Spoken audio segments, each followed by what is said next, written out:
Hello and welcome to Clay to Canopy, the show where I attempt to make just about everything from the ground up. And welcome to the 2025-2026 Winter Wear Board Workshop, where we are working on all things clay.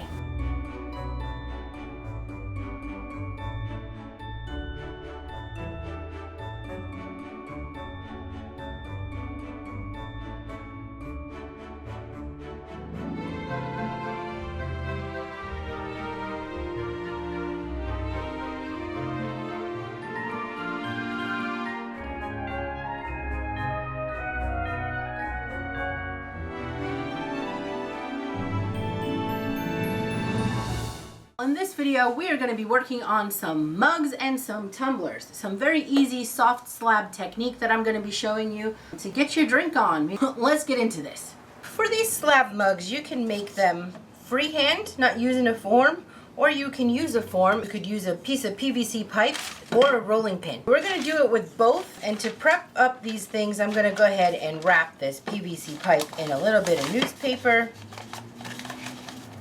And the beauty of having the PVC pipe is you can kind of stuff the end. You don't want to tape the newspaper down because we want to be able to use friction to remove this when we're ready. So we're going to roll this rolling pin, whether you're using a rolling pin or using a PVC pipe, either one will do the job. I'm going to show you 3 different ways. So we're going to use these 2 objects, and then I'm going to do a freehand way. I have a rolling pin and a board that has 2 pieces of dowel that are 1/4 inch thick, so that when I roll out my slab on this board, the rolling pin sits on top of the 2 rails and it gives me a 1/4 inch thick slab. If you don't have these, it's okay. You can eyeball the thickness, or you can use a big slab roller. Here in my studio, I don't have room for a large slab roller because I do so many different materials that I work in that this gets the job done when need be. Now you want to take your cuts from fresh clay. You don't want to use scraps. If you're using clay not fresh from the bag, you need to make sure that you do a really good job wedging whenever you're rolling out slabs with that kind of clay. And personally, I just don't like to spend the labor on the time of trying to wedge clay because it can take an awful lot of time to do that. I just save that clay that I have not properly wedged or that is scrap clay, and I save those for my coil building. I'm just getting a little bit of my clay flattened before I go to my board with the rails. And that board with the rails is going to roll this fairly thin. So I want to make sure that I get it sort of propped and ready. Okay, I'm going to cut myself a clean edge because in this case, I really want to use this width so I can do a little less work later. But if you don't have this width, that's perfectly fine. I'll show you how to measure and do it without it as we do the second one. Okay, so for this one, you do have to trim off the excess. I'm coming in and getting rid of some of my excess. If I roll this properly,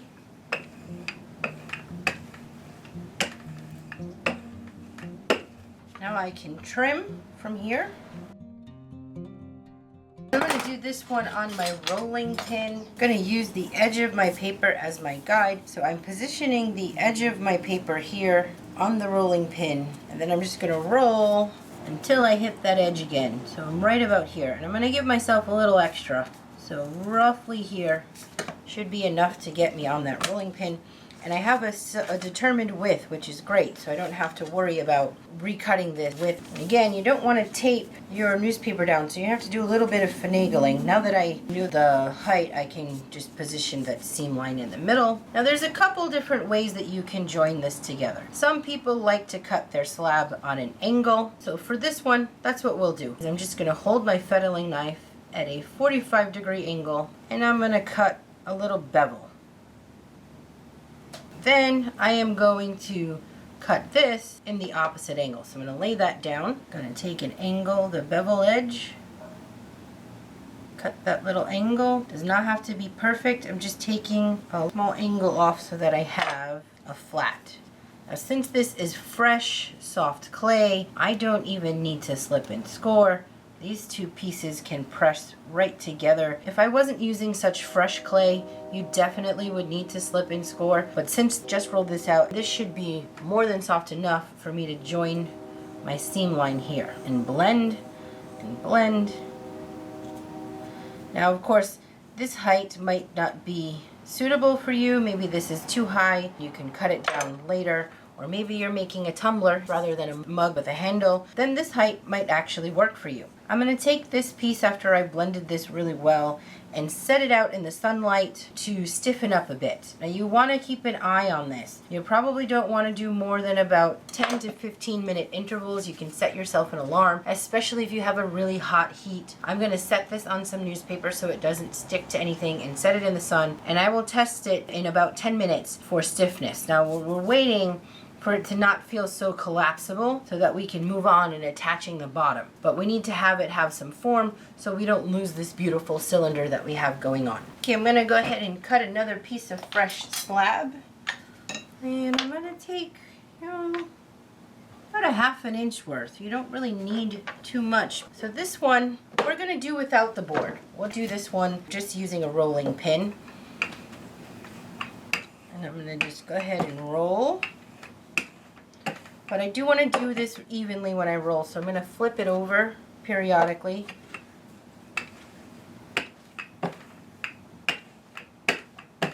Mug making, it's nice to have thin mugs. You don't necessarily want a really thick mug. Even a 1/4 inch is sort of pushing it with thickness walls. But that one that I left that 1/4 inch, I'm going to do a bit of carving. If you're just doing a plain mug that you're just going to color up, you don't want it overly thick. So I can test this thickness since I have this board here and just see. I am a little bit thinner than that, which is great. I don't want it to be as thick, but again, we're doing this one as if we didn't have that board. So if you were just trying to figure out your thickness, you could take a ruler and measure it with the ruler and see. Sometimes, though, you end up flattening the edges too much. So to test my thickness, sometimes I will just cut a piece off and take a look at it here. And you can determine how thick that is and if you think it's too thick or not. For this one, we're not even going to trim this one. We're just going to take this, we're going to roll it along here.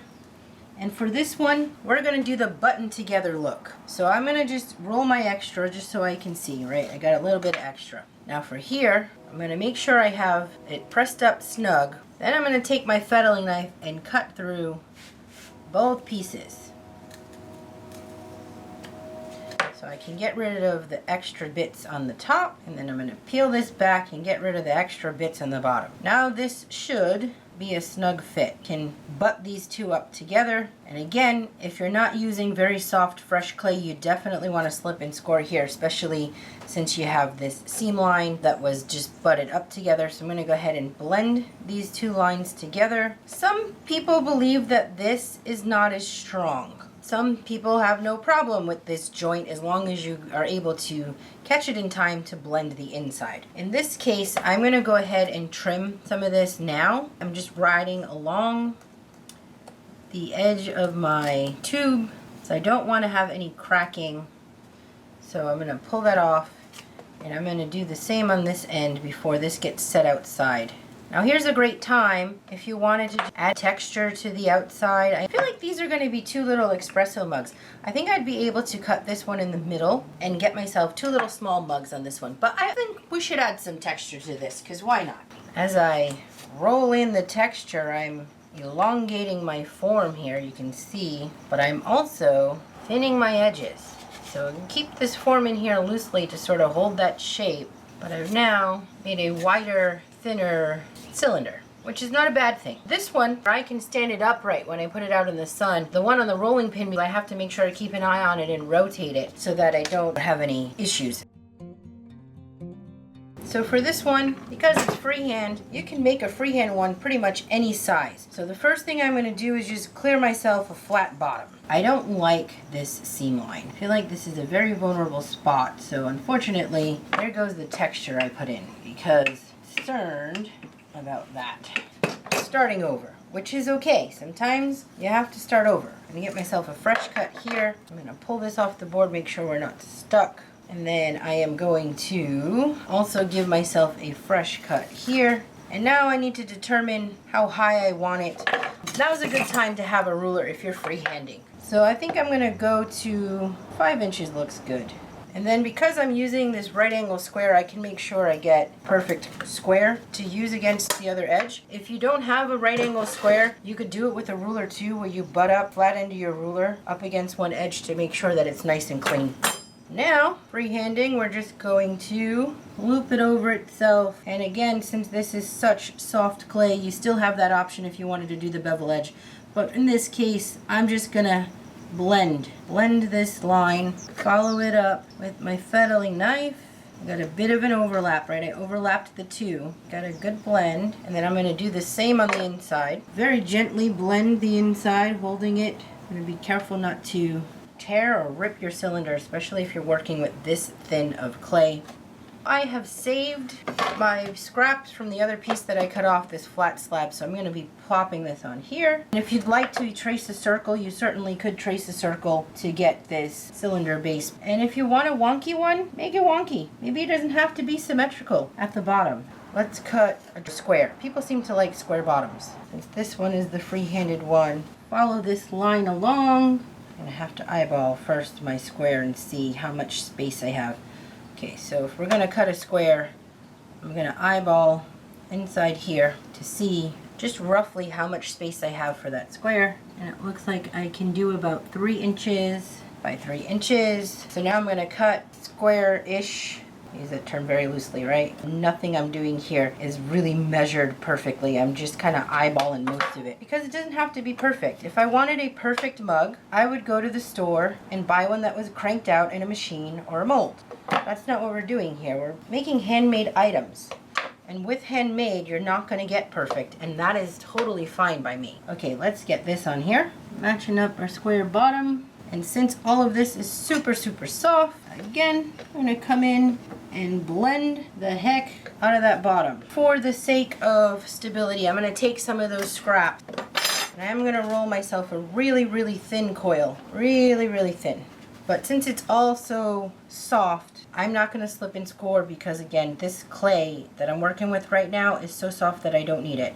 I'm going to go ahead and just line the bottom. It just happens to be that this batch of bee mix that I'm using is very soft. If you have a batch that feels a little bit firmer, you will have to slip and score your seam lines. You're going to have to gauge that based off of how fresh the bag is. I do have some older seasoned stuff, a little bit of a year old of a bag that would definitely need to be slip and scored because it's on the dryer. But you can tell it how floppy this is when I'm working with it. Learning the different consistencies, the different feel of the moisture content of each of the clays when you're working with them. It's really important to understand what leather hard feels like and what soft clay feels like, fresh clay, because greenware is the term of unfired clay. Greenware goes through different stages of dryness as it's on its way from the bag to the kiln. Okay, so now I can shape the top of this if I want to keep that square, or maybe I just want a square bottom. And then when you're done futzing around, you're going to stick this out in the sun to get stiffened up for about 10-15 minutes and check on it. I'm kind of not happy with the height of this. This is like a super high. I'm going to cut this down. Get myself a ruler here, and I think I'll go 3.5. That looks a little more reasonable. One of the biggest things with working with clay is you gotta let go of the fear. You're not building rockets to the moon, you're making mugs. It's not that serious. It's supposed to be fun and relaxing, and so you gotta let go of the anxiety and fear of like, I'm gonna screw something up. Because even if you do, most cases with clay it's fixable. And what's the worst case scenario? So you gotta start over. It's not that big of a deal. It's not that serious, y'all. It's not that serious. It's just clay. Happy little trees. Not worried about how jacked up this rim looks right now because I'm going to fix that later. Yeah, that's about a better height. I like the square, so I'm going to leave the squarish looking thing. And I'm going to set this one aside as well while we move on to making some handles. The first handle I'm going to make is going to be a very simple looking handle where you just take some clay and you roll out a slab. And this can be on the thicker side, but always remember the rule of nothing thicker than the handle of the fettling knife. Otherwise, you'll end up with some possible explosions in the kiln. It's really great if you have a rolling pin to do this on, but since the other rolling pin is currently occupied with the piece of clay on it, I'm going to use this container because it's also round. The main thing you want is a cylinder shape that is symmetrical. You don't want it tapered. So like I don't want to use one of these buckets because it has a bit of a taper, and when I lay the handle on it, it would be problematic. This is a very simple handle. I am just going to cut a chunk of my slab at the thickness I want. Now that's a beefy thickness. So I'm going to come down and again, this is just eyeballing something that looks good. And this is going to get laid over my piece here, and I can do a little bit of smoothing out. It's okay if this is rough at first because you're just going to let this set up before you go ahead and attach it. If you want a more drastic curve, you're going to look for a smaller cylinder. And I always make extra because you never know what's going to happen. So we'll do a thinner one. Maybe I won't like the look of it once it comes time to attaching it or what have you. So with handles, since they're so easy to make, you might as well make a couple extra so you have something to pick from. So that's one version. Another version is to just simply roll out a coil. So I'm going to take some of this extra and I'm going to do my squishing to get me a coil. Keep it in mind, no thicker than the fettling knife handle. And I'm going to roll myself a coil. Alright, so now I got a nice long coil. This is multiple handles in one here. I can cut this and do a flattening technique where I take my thumb and I flatten. I can make it part of the design. And then that can get set up over here. You could leave it round if you want it. Leave it a fully round piece and have just a round handle. You can do something like this. You come in, take a couple passes, you have that sort of shape. There's a lot of ways you can play with this. You want to think about your overall mug and the delicateness of your handle or the beefiness. I'm looking at this and thinking of that larger cylinder while I'm making these handles. This is not going to go on this little one that I'm going to cut in half and make an espresso mug, because otherwise this handle would just be way too overwhelming. Now I'm going to show you how to pull a handle. So you got a bucket of water and a chunk of clay, and to start off I'm just going to squish this a little bit. Now some people will start right from the chunk and start pulling, but I find that it's a little easier if I get myself going with a little bit of the shape already. I'm going to dip my hand in the bucket and I am going to wet the clay, and as I'm wetting the clay I'm kind of pulling or doing like a milking the cow kind of action. And I'm going to do this. Sometimes you'll get junky bits at the bottom that you don't quite like. You can just pull off the extra and start over again. This one, I'm thinking about the little ones that are going to become the espresso mugs. So see, this is like, I don't like that bit, so I'm going to pull it off. And I'm just going to continue. I'm just putting a very light pressure as I'm pulling, and I can reshape any way I'd like to. Moving around, and there's a lot of different forms that people make. They really practice a lot on trying to use their fingers to maybe put in a little bit of a crease here, so you can do different things. And so I have like a round on one side and a little crease on that side. Let's just pull this one off so that you can see. So I'll get a long enough length for however I need my mug to be, and then I will just press a finger in here and pull it off. Now, it's good to have something round to lean this up against again so that you can have it sort of hardening over in that shape. I'm going to pull a much smaller one, thinner ones for those espresso sized mugs. I want a very roundish, so I think you can test it. This is what it's going to look like. I think that's going to do me good. Little espresso mug, that's one. This piece has spent some time in the sun, and now I can cut it down to a little bit more of a reasonable size. And I'm just using my fettling knife to sort of roll. You can measure to make sure that your mug doesn't end up wonky. And since one of these really needs to be a hot cocoa mug, I think we're going to make this one hot cocoa, and the other two I think sound great as espresso or even port mugs. Maybe you got some port wine to go along with your Christmas cookies, right? See what happens when you don't measure And just like sort of, let me eyeball it and see what happens. Now the friction of having that newspaper should make it fairly easy to roll on off. Should be firm enough to where it's still soft enough to work with, but not flopping all over and losing its form. This is not quite leather hard, on the road to becoming leather hard, and certainly not as fresh as it was coming out the bag. So I'm going to remove this. Before I do roll the bottom, I forgot that we need to work on that seam line. Hopefully you can see that seam line on camera that we did not fully blend. I'm going to get in there with my fettling knife and finish blending up that seam line. And now that this has had time out in the sun, I am going to be slipping and scoring the base onto this one. So I really want to make sure that that bottom gets good and stuck on there. And ahead and place this on here, and using this as a guide, I'm going to go ahead and make my cut. I want to score first so I don't accidentally cut into the bottom of my piece. Totally not even. I'll give myself a little tap here to even it out.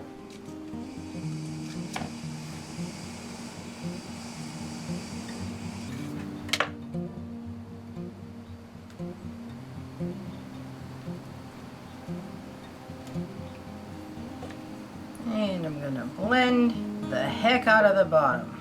Not worried about cleanup just yet. I'm gonna do that after this bottom has had time to set up. Now, if you have small hands, you certainly can get in there and blend out that seam line. Unfortunately, since this cylinder is so narrow, my hand is not gonna fit in there.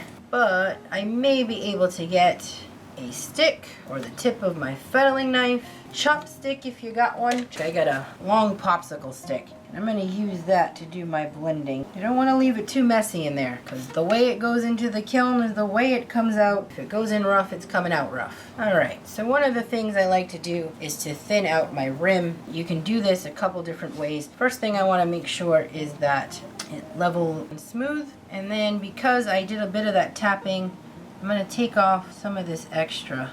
So you can just come in and carve away some of that extra, keeping an eye on that rim. You don't want to make it too thin. Do this from the inside, keeping an eye on the thickness between the two.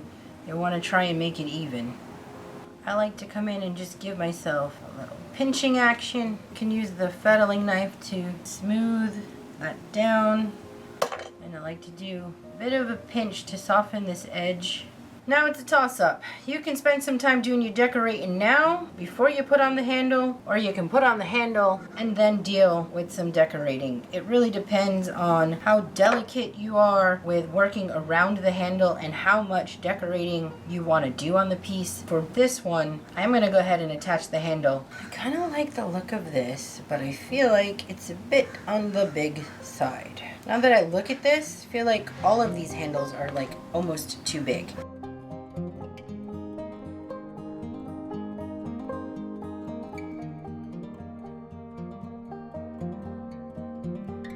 Yeah. Alright, so I'm going to slip and score.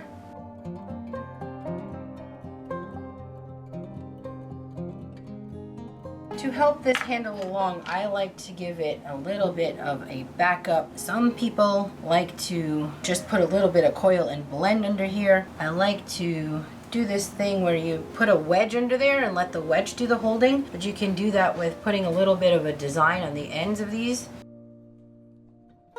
And I am gonna back that up with some blending. And then I will be slipping and scoring this down here.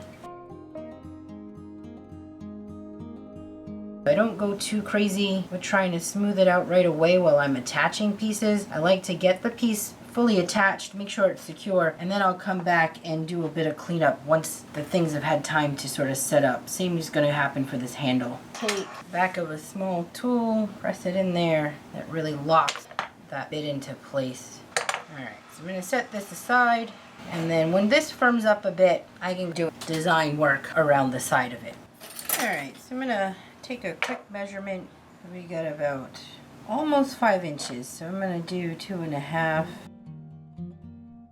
I am going around and connecting my lines, my tick marks first, before I make the cut. If the newspaper got too tight, you can open up the ends of the newspaper and pull the tube out first. So do something like this and then yank on the tube. But I have enough space that I can go ahead and pull these out. I'm going to leave the part that I cut as my rim and the other side as the bottoms. It looks like when I did the extra rolling, it sort of really meshed that seam together. Look at my fresh slab. It's still very, very much so wet. For these, I am going to do a technique where I pull parts of this bottom outside edge, have it become part of the piece. In order to do that, I'm going to cut a bigger circle than what I need. So for this technique, I am going to take a finger and just smush my edge a little bit.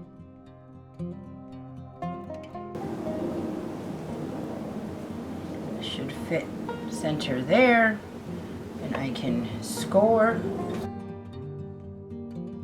This is so soft. You don't really need to do too much scoring on the opposite side. It's really the piece that's dry you're scoring.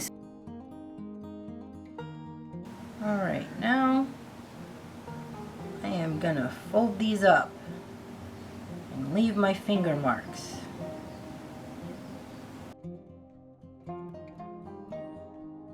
Almost like making a dumpling. And if it's a little higher than you want, you can go in and clear it down.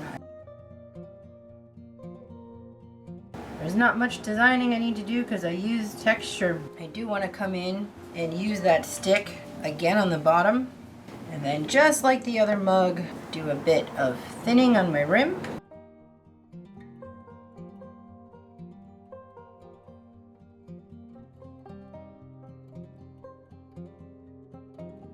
I am going to reinforce the underside of both of that handle with a bit of fresh clay.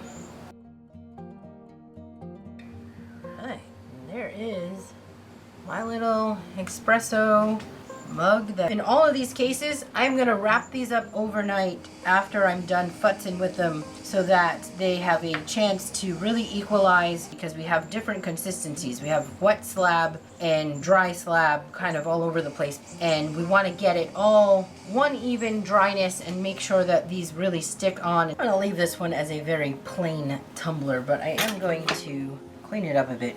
A tumbler is basically a mug without a handle.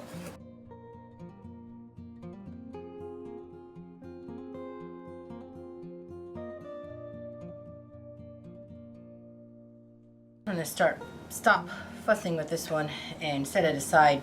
I kind of like this one. I almost don't want to touch it because of the detail on the handle. I don't want to detract from that, but at the same time, I wanted to show you all a bit of a carving demo. I'm so torn, so torn. All right, we're gonna do a little bit of carving. Bit of a swirl.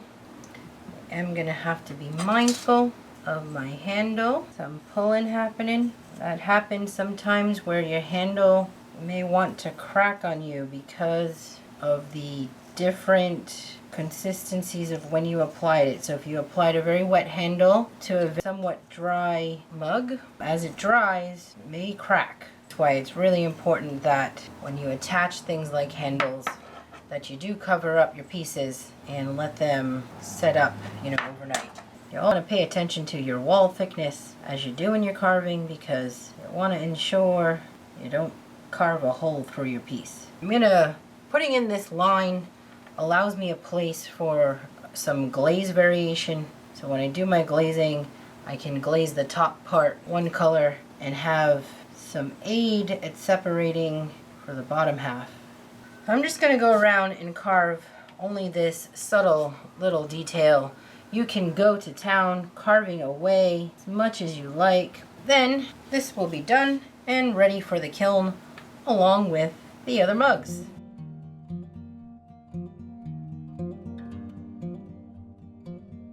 I hope you enjoyed this easy slab mug project. Please like, share, and subscribe if you have not done so already, and stick around for more wearboard fun.